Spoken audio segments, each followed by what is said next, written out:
बच्चों प्रश्न 7.3 का क्वेश्चन नंबर 6 है। यहाँ पर हमें n-1 P3 दिया है और हमें nP4 दिया है और 1:9 दिया है। इसमें रेशियो है और इसमें रेशियो है और हमें n की वैल्यू निकालनी है। ठीक है, तो सबसे पहले हम रेशियो को फ्रैक्शन में बदलते हैं। n-1 P3 upon nP4 is equal to 1:9 को हमने लिख लिया 1/9। n-1 P3 को अगर आप खोलेंगे तो n-1 अपॉन n-1 -3 हो गया अपॉन nP4 को खोलिए factorial n upon factorial n-4। ठीक है, बराबर 1/9 ऐसी का ऐसी हुआ। अब आप देखिए ये फैक्टोरियल n-1 तो ऐसी का ऐसी अपॉन फैक्टोरियल n-4 हो गया whole upon factorial n upon factorial n-4 is equal to 1/9 चल रहा है। इससे ये कैंसिल हो गया तो क्या बचा n-1 upon factorial n is equal to 1/9। अब ध्यान से देखना, कुछ बता रहा हूँ मैं आपको। जैसे फैक्टोरियल 5 लिखा है, अगर मैं 5 को बाहर निकालता हूँ फैक्टोरियल में से, फैक्टोरियल के अंदर क्या बचता है? 5 को बाहर निकालने पर 4 बचेगा। फैक्टोरियल 4 लिखा है, 4 को बाहर निकालने पर फैक्टोरियल 3 बचता है। फैक्टोरियल 10 लिखा है, 10 को बाहर निकालने पर 1 कम 9 बचता है। तो यहाँ ध्यान से देखो, सबसे पहले देखेंगे छोटा कौन है, n-1 या n। तो पता ही आपको n-1 छोटा है, बड़ा कौन है n। तो इस n को बाहर निकाल लीजिए तो अंदर क्या बचेगा n-1। तो फैक्टोरियल n-1 अपॉन n मैंने बाहर निकाल लिया तो यहाँ क्या बचा n-1 1/9। ये इसलिए करा जिससे कि कैंसिल हो जाए। क्रॉस मल्टीप्लाई कर दीजिए, n को 1 से मल्टीप्लाई करेंगे 1, 9 को 1 से करेंगे 9, तो n की वैल्यू कितनी आ गई 9। ये आपका आंसर आ गया। सेवन्थ का फर्स्ट पार्ट देखिए, 5PR is equal to 2 into 6PR-1 दिया है और यहाँ हमें r की वैल्यू फाइंड करनी है। 5PR को मैं क्या लिखूँगा factorial 5 upon factorial 5 minus r, 2 ऐसी का ऐसी। 6PR-1 को फैक्टोरियल 6 अपॉन फैक्टोरियल 6 माइनस क्या लिखूँगा r-1, तो 6 माइनस r और प्लस का 1 हो गया। क्या हो गया? प्लस का 1। अब यहाँ देखो फैक्टोरियल 5 है, ये फैक्टोरियल 5 माइनस r है, ऐसे लिखा। ये 2 इंटू इस 6 को मैं बाहर निकाल रहा हूँ। क्यों निकाल रहा हूँ? जिससे कि यहाँ फैक्टोरियल 5 बच जाए। और ये हो गया फैक्टोरियल के अंदर 6 + 1 माइनस r 7 माइनस r। क्यों निकाला था 6? जिससे कि फैक्टोरियल 5 से फैक्टोरियल 5 कट जाए। तो 1 अपॉन फैक्टोरियल 5 माइनस r हो गया बराबर 2 छंग 12 हो गया। अब देखो यहाँ 7 माइनस r बड़ा है इससे, तो मैंने पहले 7 माइनस r को बाहर निकाला तो फैक्टोरियल के अंदर बचेगा 6 माइनस r, फिर 6 माइनस r को ही बाहर निकाल लिया और फैक्टोरियल के अंदर क्या बचा 5 माइनस r।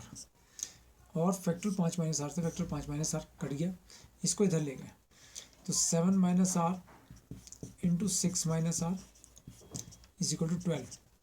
अगर आप यहाँ देख रहे हैं मल्टीप्लाई कर रहे हैं 7 छंग 42 हो गया, माइनस के 7r माइनस के 6r प्लस का r² बराबर 12। तो ये हो गया r² माइनस 13r और प्लस 42 है और माइनस के 12, तो प्लस के कितने बचे 30 बराबर 0। तो अब हमें 13 के 30 कैसे फैक्टर करने हैं जो 13 हो, तो r² minus 10r minus 3r, 10 3 = 30 और माइनस 10 और माइनस 3 कितना हो गया 13 हो गया, प्लस 30 इज इक्वल टू 0। तो r कॉमन r माइनस 10 और माइनस का 3 कॉमन r माइनस 10 बराबर 0। तो यहाँ बचा r minus 10 into r minus 3 बराबर 0। अब इन दोनों को हमने यहाँ पर सॉल्व कर लिया तो यहाँ से हमें मिला r माइनस 10 बराबर 0 एंड r माइनस 3 बराबर 0। तो r बराबर 10 हो गया और r की वैल्यू कितनी आ गई 3। ठीक है, तो r की वैल्यू 10 और 3 आ गई। तो r की वैल्यू 10 क्यों नहीं हो सकती है, इसको मैं आपको यहाँ समझाता हूँ रफ में। r can not be equals to 10।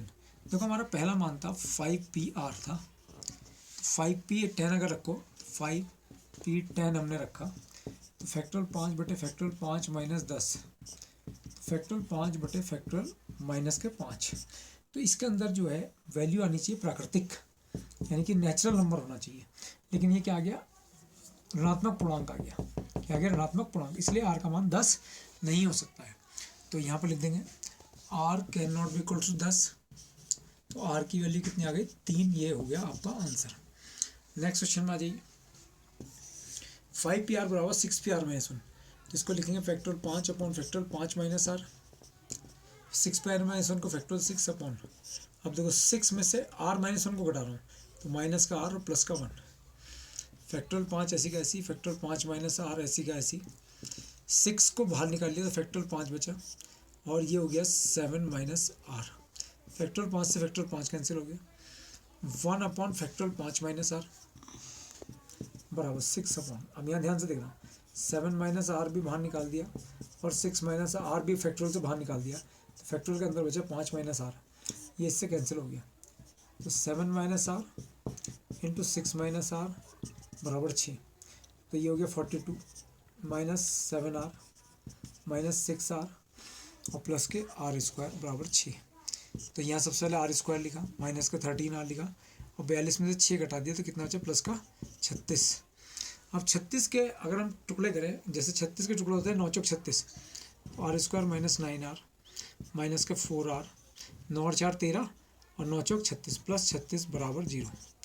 Are common तो आर माइनस 9 माइनस का 4 कॉमन, तो आर माइनस 9 बराबर 0। अब यहाँ देखिए आप ध्यान से, तो यहाँ आर माइनस 9 कॉमन आ गया और आर माइनस 4 बचा, तो आर माइनस 9 बराबर 0 एंड आर माइनस 4 बराबर 0।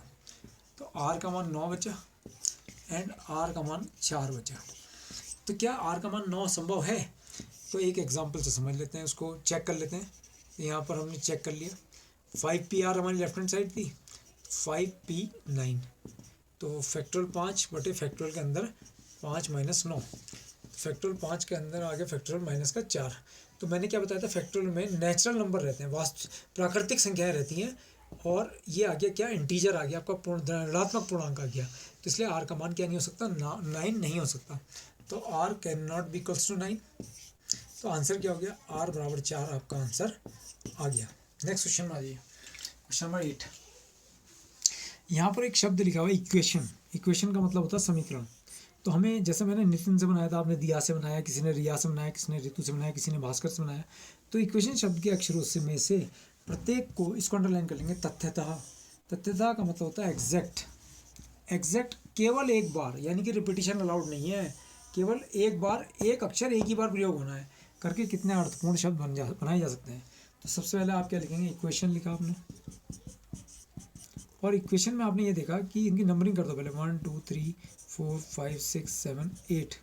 तो कुल अल्फ़ाबेट कितने हैं, कुल अक्षर कितने हैं, कुल अक्षर हैं n बराबर 8। ठीक है, अब देखो E एक ही है, Q एक ही है, U भी एक है, A भी एक है, T भी एक है, I भी एक है, O भी एक है, N भी एक है, मतलब किसी का भी रिपीटिशन नहीं हो रहा है। तो लिखो 8 अक्षरों में से सभी, प्रत्येक को, 8 अक्षरों में से प्रत्येक को, प्रत्येक अक्षर को तथ्यतः एक बार लेकर बने अर्थपूर्ण। अर्थपूर्ण का मतलब जिनकी मीनिंग होती है कुछ ना कुछ, या अर्थहीन, और जिनकी मीनिंग नहीं होती, जिनका अर्थ नहीं होता है, अर्थहीन शब्दों की संख्या। यहाँ हम शब्दों की संख्या निकालने जा रहे हैं। तो कितने लेने हैं, 8 में से सभी 8 लेने हैं, प्रत्येक को तथ्य एक बार प्रयोग करके। तो क्या होगा सूत्र, NP/R। तो N 8, चुनने भी कितने, 8 में से 8 ही चुनने, तो 8P8, तो फैक्टोरियल 8 बटे फैक्टोरियल 0। तो 8 7 6 5 4 3 2 1, तो 8 7 56 हो गया, ये 6 5 30, चौके 120, 120 छक्का कितना होता है, 720। तो 720 गुणा 56 हो गया। तो 720 की अगर हम 56 की मल्टीप्लाई कर लें तो ये हमारे पास आ गया 40,320 शब्द। तो 40,320 शब्द बनेंगे जो अर्थपूर्ण भी हो सकते हैं, जिनकी मीनिंग भी हो सकती है, और कुछ ऐसे होंगे जिनकी कोई मीनिंग नहीं होगी। अब देखिए 9th क्वेश्चन में आ जाइए। मंडे क्या लिखा है, MONDAY। शब्द के अक्षरों से कितने अर्थपूर्ण या अर्थहीन शब्द बन सकते हैं, यह मानते हुए कि किसी भी अक्षर की पुनरावृत्ति, मतलब कोई भी एक बार में एक ही अक्षर लिया जाएगा, यानी कि कोई भी अक्षर दोबारा रिपीट नहीं होगा। तो एक समय में 4 अक्षर लिए जाते हैं। तो मंडे में कितने अक्षर हैं, 1 2 3 4 5 6। तो वही तरीका होगा आपको, पहले तो आप क्या कर लेंगे, MONDAY 1 2 3 4 5 6। तो कुल अक्षर हमारे पास हो गए, कुल अक्षर हमारे पास हो गए 6। तो एक समय में 4 अक्षर, तो कितना हो गया, NPR 6P 4। 6p4 क्या हो गया फॉर्मूला, फैक्टोरियल 6 अपॉन फैक्टोरियल 2, ठीक है। तो फैक्टोरियल 6 की वैल्यू होगी 6 गुणा 5 गुणा 4 गुणा 3 गुणा फैक्टोरियल 2 अपॉन फैक्टोरियल 2। फैक्टोरियल 2 से फैक्टोरियल 2 कट गया, 6 पंजे 30 और 4 3 12, 360 शब्द बन गए। 6 में से 4 लेने पर 360 शब्द बन गए। अब कह रहा है एक समय में, सेकंड पार्ट है, एक समय में सभी अक्षर लिए जाते हैं। अब सभी ले लें तो फॉर्मूला NPR, तो 6 में से 6 के 6 ले लिए, तो 6 पे 6 फैक्टोरियल 6 अपॉन फैक्टोरियल 0 कैसा है 6 माइनस 6, तो फैक्टोरियल 6 का मान 6 5 4 3 2 1, तो 6 फैक्टोरियल 0 की वैल्यू 1 होती है, 6 पंजे 30 और 4 3 12 दूनी 24, 24 3 72, 720 शब्द। इसका थर्ड पार्ट बहुत इंटरेस्टिंग है, सभी अक्षरों का प्रयोग होता है, सबका ही करना है, किंतु प्रथम अक्षर एक स्वर है। देखो कितने अक्षर हैं हमारे पास, 6 हैं, 1 2 3 4 5, 1 2 3 4 5 6। यहाँ पर किसको आना है, स्वर को आना है। अब बात आती है कि स्वर हैं कौन कौन से। मंडे में, मंडे शब्द में स्वर कौन कौन से हैं, ए और ओ ही तो है, तो स्वर कौन कौन से आ सकते हैं, ए और ओ में से। तो पहले स्थान पर स्वर रखने के कितने तरीके हैं, कितने हैं, 2 तरीके। पहले स्थान पर स्वर कौन कौन से आ सकते हैं, तो ए आ सकता है या ओ सा, अगर ए आ गया तो ओ नहीं आएगा, अगर ओ आ गया तो ए नहीं आएगा। तो पहला अक्षर स्वर रखने के कुल तरीके बराबर 2, क्योंकि 2 ही तो हैं, ए और ओ। अब बचे कितने हैं स्थान, शेष 1 2 3 4 5, तो लिखो शेष 5 स्थानों पर 5, और अक्षर भी कितने बचे 5, 6 अक्षर थे ना मंडे में, तो एक तो वहाँ रख दिया स्वर, तो 5 ही तो अक्षर बचे, शेष 5 स्थानों 5 अक्षर रखने के कुल तरीके। तो अक्षर भी 5 स्थान भी 5, तो 5p5, तो फैक्टोरियल 5 बटे फैक्टोरियल 0, 5 4 3 2 1, 20 से 60 दूनी 120, तो 120 तरीके से आप रख सकते हैं। तो एक घटना तो हो गई पहले स्थान वाली 2 के लिए, और ये 120, तो कुल अक्षर कितने बचे 140। तो लिखिए कुल 6 अक्षरों से बने शब्दों की संख्या यदि प्रथम अक्षर क्या है, प्रथम अक्षर एक स्वर है, तो कितना हो गया 2 गुणा 120 बराबर 240 शब्द। ऐसा कब होगा कि जब प्रथम अक्षर एक स्वर है, तो स्वर रखने के तरीके 2 और शेष 5 स्थानों पर 5 अक्षर रखने के तरीके 120 गुणा 240 शब्द।